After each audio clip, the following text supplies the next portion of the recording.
Posachedwapa tikupasirani nkhani zimene zachitika mdziko muno ndipo zawerengedwa pa Times ndipo owerenga wake ndi Banda Lero pa 19 Oktoba 2024. Takhani pompo mumvesere kuti kodi ku dziko la Malawi kulinji kukuchitika chani ndipo lero lino kwachitika chani. Banda koma poyamba pa nkhanizi na imitu yake.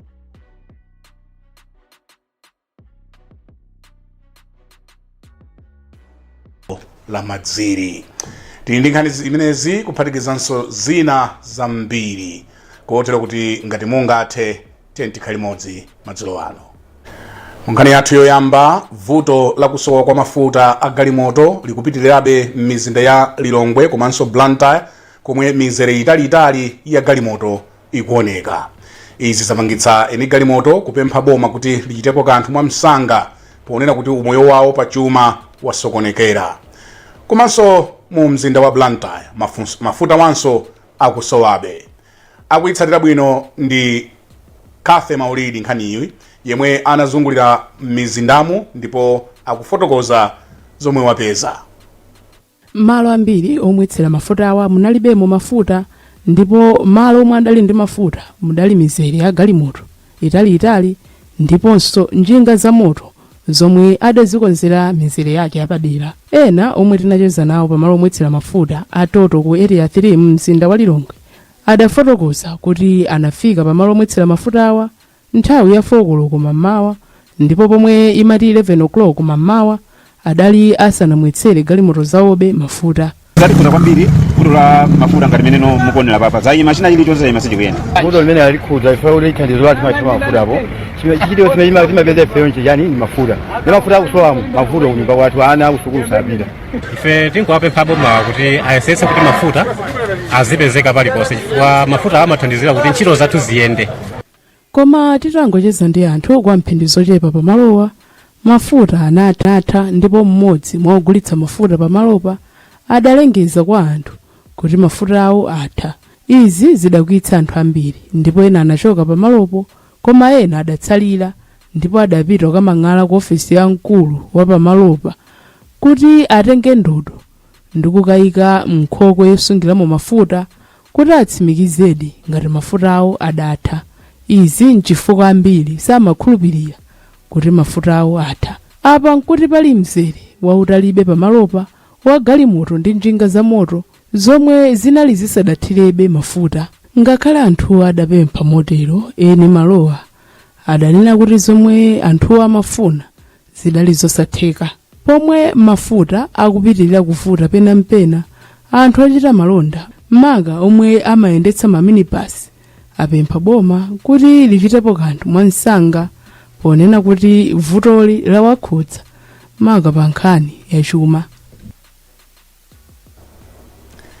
Yemwe akufuna kudzapikisana nawo pa mpando wa mtsogoleri wa dziko lino pa chisankho cha chaka chamawa a Mwakadaulo Tobias wati kuponya voti ndi njira yokhayo yothanirana ndi utsogoleri wolephera. Apa iwo alimbikitsa Malawi kuti alembetse mukaundulo wa voti yemwe akuyembekezeka kuyamba pa 21 mwezi uno m'maboma ena a mdziko muno. A Tobias anayankhula ndi Esna Tembo. Ndikukumemani kuti tiyeni tikalembetse tonse ndipo tiyeni tisenze udindo olimbikitsa anzathu kukalembetsa. Tikumbukire kuti kuponya voti yosankha adindo ndi ufulu wathu komanso ndi udindo wathu kutenga mbali pa chiganizo cha anthu amene ayenera kutitsogolera. Mwayi uwu umabwera kamodzi pa zaka zisanu ndi mwayi umene titha kukonza dziko limene ife ana ndi zidzukulu zathu tidzakhala wokondwa kukhalamo. Tizindikire kuti kusaponya voti chifukwa takhumudwa ndi utsogoleri umene ulipo kumathandizira kuti amene sitikuwafuna akhalebe akutilamulira. Choncho mkwiyo wathu utilimbikitse kukaponya voti m'malo moti kuopetsa. Tikadali pa nkhani za chisankho, nthambi ya boma yoona za mtendere ndi umodzi ya Malawi Peace and Unity Commission yati yakhazikitsa makomiti omwe athandiza kuti chisankho cha chaka chamawa chidzakhale cha mtendere, chilungamo komanso chovomerezeka. Commissioner wa nthambi Bishop Mary Nkosi akuti mwazina makomitiwa adziyika ndondomeko zomwe zizithandiza anthu kupeweratu zipolowe pa nthawi yachisankho. Kuchokera ku Mzuzu, Sam Kalimira akusimba zambiri. Ankosi yemwenso ndi komishonera wakale wa bungwe loyendetsa chisankho mdziko muno la MEC ananena kuti mizinda ndi malo amodzi amene kumakondokhala mikangano ndi ziwawa maka zokhudza ndale. Iwo ananena kuti palibe dziko limene lingatukuke ngati anthu ake akungokangana, ndipo ananena kuti mtendere, kukondana ndi mgwirizano ndi zofunikira. Tiyene kukonzekera kuti kukhale mtendere m'Malawi pamene tikuchita zisankho zake zikhale za mtendere, zisakhale zomakangana kumauchana nyumba, maphwanyana mashopu, kumaphana. Tikufuna zisankho za chaka chamawa 2025 zikhale za mtendere. Makomiti okhudza mtendere komanso mgwirizano kumaboma apapangidwa ndi anthu kuchokera ku polisi, asilikali ankhondo, atsogoleri a mipingo, antchito za malonda, mabungwe aboma mwa ena. Mmodzi mwa akuluakulu ku khonsolo ya Mzuzu a Filimoni Maseko anati komiti yawo iwonetsetsa kuona kuti zipani zisamachite zipolowe pomwe bungwe loyendetsa chisankho mdziko muno la MEC likhale kuchita kaundula wa mavoti. Wotakhala ndi chokudya, wotakhala ndi china chilichonse, wotakhala ndi ndalama, koma ngati mtendere palibe ndiye kuti zinthu siziyenda. Komanso ngati mmene tikupita ku chisankho, mmene tikulowera ku chisankho kuti khale ndi komiti ndithu yabwino yamphamvu, ndiye kuti mapatezi onse amene amakhuzidwa ndi zisankho ayenera kutinso akhale pamodzi ndi komiti kuti tisankhe mtendere kusiyana ndi kuti tizikokana. Kutsatira lamulo la Peace and Unity la mchaka cha 2022, pano mdziko muno muli komishoni imene imawunikira zokhudza mtendere ndi mgwirizano, ndipo makomiti yake ali kumaboma komanso kumadera komwe cholinga chake amakhala akuwunika nkhani zokhudza mikangano ndi kudzetsa mtendere. Munkhani za maphunziro, bungwe loona za mapulani a chitukuko cha dziko lino la National Planning Commission lati chikhalidwe chodalira kupatsidwa zinthu sichingatukule dziko lino. Wapa mpando wa bodi ya bungweli a Richard Mkandawire wanena izi pamwambo opereka ma certificate, ma diploma ndi ma degree kwa ophunzira 1036 a sukulu ya ukachenjede ya Livingstonia. Zambiri mu ripoti la Patience Lunda. Mawu awo a Mkandawire anati kudalira thandizo la mayiko akunja sikungatukule dziko lino, n'chifukwa chake nkofunika kuti chidwi chambiri chizikhala potukula zinthu zoti zili mdziko muno. Iwo anaonjezera kuti dziko lino litukuke limadalira anthu amene ali nkuthekera kusintha zinthu, ndipo achinyamata amene alandira ma certificate, ma diploma ndi ma degree ndi amene angabweretse kusintha mdziko muno. They've got the energy, they've got the creativity. They need to see themselves as creators of jobs. Kumbali yake wachiwiri kwa chancellor wa sukulu ya ukachenjede ya Uniria Mbusa Timothy Nyasulu analangiza anthu omwe amaliza maphunziro awo kuti apewe katangale. Anyasulu anati katangale ndi omwe wapangitsa dziko lino kupitirira kusaukirabe. Akamapita mu malo osiyanasiyana asiyani ndi anthu amene mutu mwawo maganizo awo akuganiza njira za chinyengo zokhazoka popeza zinthu. So timanena kuti inuyo zimene mwaphunzira ku University ya Livingstonia ziyena kukuthandizani kuti mukamapita kumene koko mukhale anthu oti mukaonese chikhalidwe choti mwapita munali ku university imene inyali ya chalichi. Miriam Ziyambo yemwe ni mmodzi mwa ophunzira amene wakhonza kuposa anzake anati ndi osangalala, ndipo anati mbuyomu anasiyidwa ku sukulu ya boma ndipo zinatengera akufuna kwabwino kuti amulipirire fees ku sukulu ya ukachenjedeyi. Arandisiya ndinakhumudwa kwambiri fwa ndimayembekezera kuti anditenga fwa pasikana ngati pa sukulu pamene nali woyambira ndineyo 15 points, koma anzanga ena atatengedwa pamene neza anandisiya ndi chinachowawa ndithu. Ndeno nalibenso sogolo limwe kupita ku sukulu nde amziko atapezeka atandipasa fees zinandilimbikitsa kwambiri ndilimbikire ndi maphunziro anga apitebe pasogolo ndisangothera pomwe. Ophunzirawa analandira ma degree, ma diploma ndi ma certificate popambana maphunziro monga azauna mwino za uphunzisi komanso za utola nkhani. Sukulu ya ukachenjede ya Livingstonia inatseguliridwa mchaka cha 2003. Pakhani ngati yomweyi ophunzira okwana 152 pa sikulu yokachenjede ya Anamwino ndi Azamba ya Mulanje Mission alandira ma certificate atamaliza maphunziro awo. Mneneri wa sinodi ya Blantyre Mbusa Buxton Maulidi wati zithandiza kupereka kwa akadaulo ogwira ntchito zachipatala m'dziko muno. Kumeneko kudapita Kelly Napolo walemba ripoti koma Kuwerenga ndi Stephen Mulia. Polankhula pamwambo wopereka masatifiketi, Mbusa Maulidi analimbikitsa abambo kuti atenge nawo gawo pa maphunziro a Anamwino ndi kuti pasakhale kusiyana pakagwiridwe ka ntchito za mchipatala. Ndizoona azibambo ambiri amaona ngati kuti Anamwino ni ntchito ya azimayi, koma ntchito ya udokotala kapena Anamwino si ntchito ya azimayi okha. Azibambosa kuyenera kutengapo gawo chifukwa tonsefe timagwira ntchito kuthandizira kuti titukule dziko lathu. Ndiye tikasira gawo limodzi amayi kuti agwire okha ndiye kuti sitikuwathandizira. Ndiye tikuwapempha anyamata onse azibambo onse amene ali ndi chidwi kuti akhoza kukhala madokotala kudzera ku Anamwino kuti achite apply. Chifukwa kuchita apply tikhala ndi dziko limene tonse tigwira ntchito mothandizira kuti dziko lathu likhale labwino. Sipakhalanso kusangana kuti awa ndi abambo awa ndi amayi chifukwa tonsefe tinalengedwa ngati ana ake amuna. Mmodzi mwa omaliza maphunzirowa Aaron Mambi akufotokoza za chisangalalo chawo. Tokoze Mulungu kuti mwayi unalipo wa sukulu, maphunziro anaenda bwino, osalephera ziwiri zitatu zovuta. Tinali ndi zinthu zina zimene zinatisokoneza mkatikati mwa maphunziro athu, ngati COVID-19 inazatisokoneza, masukulu anazatsekedwa nthawi imeneja kuphatikizapo Cyclone Freddy.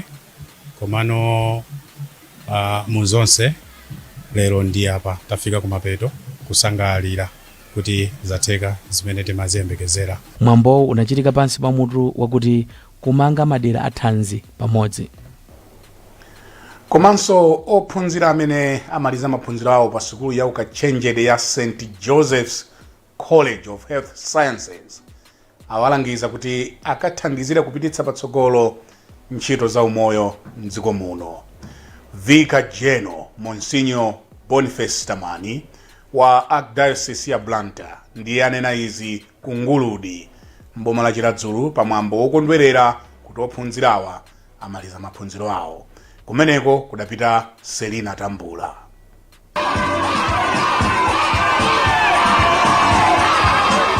Atamani anapereka madiploma kwa Anamwino ndi Azamba 81 komanso ma certificate 57 kwa amene adzipereka mankhwala muzipatala.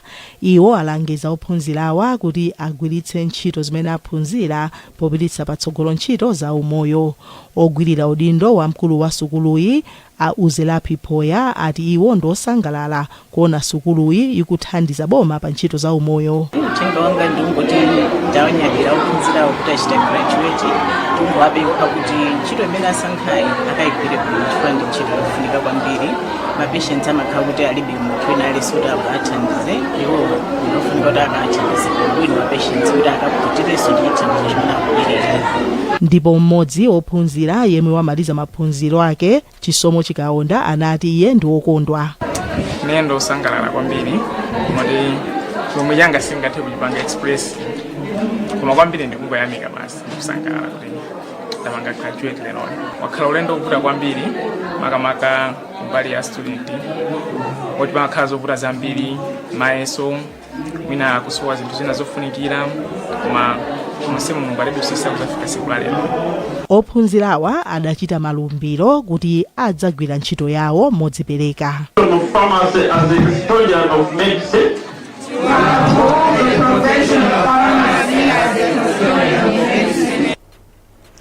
Mukuonera nkhani mwa tsatanetsatane kukufikani mdzulo buno kuchokera kuno ku Times Television. Tini nkhani zina zambiri posachedwapa. Popitirani nkhani zathu madzulo ano, komiti ya ku nyumba ya malamulo yoona zachilengedwe yaunikira bungwe loona za madzi la Lilongwe Central Region Water Board kuti likumbe madamu pofuna kuthana ndi mavuto a madzi. Komiti yati madamuwa akumbidwe maboma a Ntchisi, Kasungu ndi Mchinji mtsogoleri wa komiti Werani Chilenga wanena izi pomwe anakayendera damu la Nkholongo m'boma la Dowa. Emmanuel Simpokowe walemba ripoti koma akuwerenga ndi Kathe Maulidi.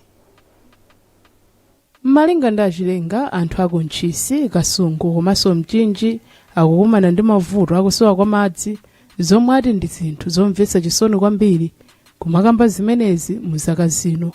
Ndiye tikanakonda boma kupyolera ndalama zathu za Malawi, kupyolera nyumba ya malamulo apasidwe nawonso ndalama chimozimozi ngati damu imeneyi kuti mavuto amene akumana nawo anthu Kasungu tisachite kuyembekezera ndalama za World Bank kuti zimene zizatimangire damu Kasungu, zizatimangire damu ku Ntchisi, zizatimangire damu ku Mchinji. Iyayi tiyesese ngati nyumba ya malamulo apa zikutheka atu pa Nkholongo damu, chosathekera ku Kasungu nchani, chosathekera ku Ntchisi nchani, chosathekera ku Mchinji nchani. Ndipo mkulu wa bungwe logawa madzi mchigawo chapakati Central Region Water Board a John Makwemba adayesetsa kuti amange madamu ena m'boma la Mchinji, Kasungu komanso Ntchisi. Edamba kale ku Kasunguso tikufuna kumanga Multipurpose Dam padwangwa river yayikulu mwina kuposa iyi chifukwa imene yeko zakhako ndi zamagetsiso za irrigation plus za water supply. So tikugwirizana kwathu ndi advice zimene anena a committee kuti mwina tikhoza kumanga mofulumira ma system wa titagwiritsa ntchito ndondomeko amati local currency account. Damu la Nkholongo lidakhazikitsidwa chaka chatha ndi mtsogoleri wa dziko lino Lazarus Chakwera, ndipo likuyembekezeka kuyamba kugwira ntchito mchaka cha 2026. Damuli likuyembekezeka kuti lizathandiza anthu kupeza madzi komanso kuthandizira pa ntchito za ulimi wa mthirira ndinso usodzi wa nsomba. Kuthandiza osowa ati kukhoza kuthandizira kupititsa patsogolo chitukuko ndi chisamaliro cha anthu osowa m'dziko muno.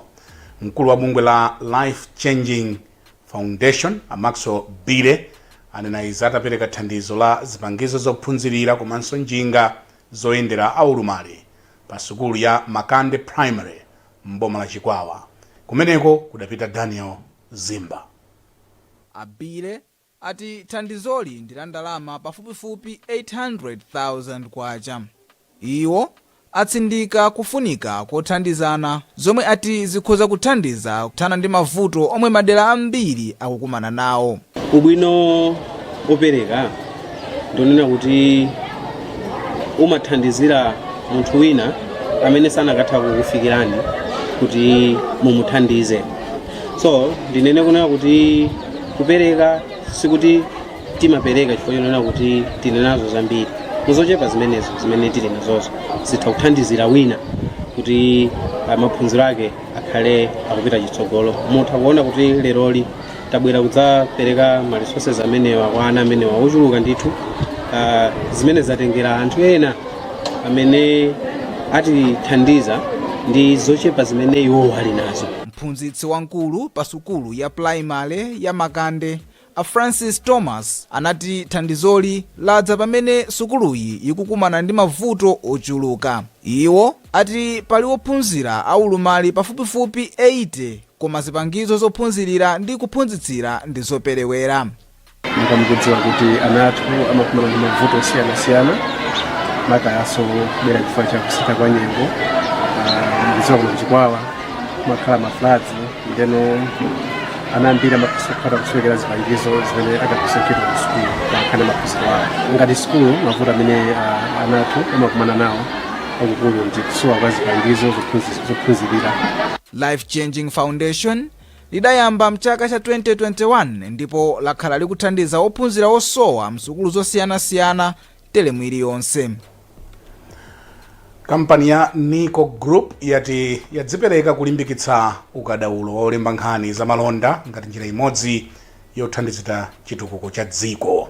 Mmodzi mwa akuluakulu ku kampani Ambumba Ndasauka ndi amene anena izi pamwambo opereka thandizo la maphunziro kwa mtolankhani wa ku Mibawa TV Betha Chiwa akuyembekezeka kukachita maphunziro ake ku sukulu ya atolankhani m'dziko la South Africa. Andasauka anayankhula motere. Program imeneyi amatithandiza kupanga ndanzathu a Sanlam monga mukudziwa nyimbo ndi Sanlam ili ndi ubale pankhani za business yomwe timapanga. So a Sanlam ndamene amatithandiza kumbali imeneyo kuyikisa school imeneyi yomwe amabweretsa akadaulo osiyanasiyana mu Africa muno pankhani zotola nkhani tingatero kuti athe kuwaunikira nyamata athu amene wandatsikana amene amapita kumeneko pa nkhani za kuti kodi angamalembe bwanji nkhani pa zinthu zomwe zimakhala zikuchitika mu Africa muno komanso mwina tingoti dziko lonse. Ndipo zinthu zimwe zimakhala zosiyanasiyana zikubwera mosiyanasiyana mwina zinthu ngati zokhuza misonkho mwina global ndi timayitana anthu amene wakuti athe kukhala pansi ndi atola nkhani athu ndi kuwathandiza kuti kodi angamalembe bwanji nkhanizi kuti anthunso pansika apathe kumvetsetsa zomwe zikuchitika mdziko muno pa nkhani zachuma. Imodzi mwa mabanki odziwika bwino mdziko muno ya Ecobank yapereka zipangizo zosiyanasiyana za kompyuta za ndalama zokwana pafupifupi 35.5 miliyoni kwacha ku sukulu ya primary ya Madziabango mboma la Blantyre. Mkulu wa Ecobank kuno ku Malawi Weruzani Chingota ati banki yawo yachilimika pa ntchito yothandiza kutukula maphunziro a kompyuta pogwiritsa ntchito makina a internet ku sukulu za primary za m'madera. Achingota anayankhula motere. Ndalama zimene tapereka zokwana 35.5 miliyoni zithandizira ku maphunziro through kudusa mu njira yoti ana aziphunzira kugwiritsa ntchito matablet mene muli nzeru zomwe zipangira zokhamba zimamati artificial intelligence zimathandiza mwana uja kuti aziphunzira pachizungamati pace yayekha pace at their own pace. Zimathandiza kuti mwana uja asaphunzire pa speed yamene akuphunzira zake 1-0 chimene chimathandiza pamene kumchonera kuti mwana uja akakhala kuti nzeru zake zapang'ono azapezeka kuti munthu mwana uja kukhonza. Chimene chimazathandiza no patsogolo ndicho kuti zikayenda choncho mwana aliyense amakhala ndi mwayi wopita ku sukulu yawo kanjenjede zikapitiriza kufika kwa munthu khala munthu oti azapanga contribute positively pa dziko la Malawi. Ndi nkhani imeneyi yochokera ku Ecobank tafikanso kumapeto kwa nkhani zathu mwatsatanetsatane mdzulo buno. Tisadasiyane na inso mitu yake. Vuto la kusowa kwa mafuta galimoto sili kutha mu mzinda wa Lilongwe ndi Blantyre. Bungwe la National Planning Commission lati nchitidwe odalira kupatsidwa zinthu sungatukule dziko lino. Ndipo ophunzira msukulu za ukachenjede athokoza boma kamba kuonjezera chiwerengero cha ophunzira opindula ndi ngongole. Nkhani zathu mwatsatanetsatane madzulo ano kuchokera kuno ku kanema wanu wa Times ndi zomwezi ndipo ndimakupatsirani nkhanizi ndine Brian Banda. Usiku wabwino. Kumoso ndi mmene Brian Banda wawerengera nkhani pa Times Lero.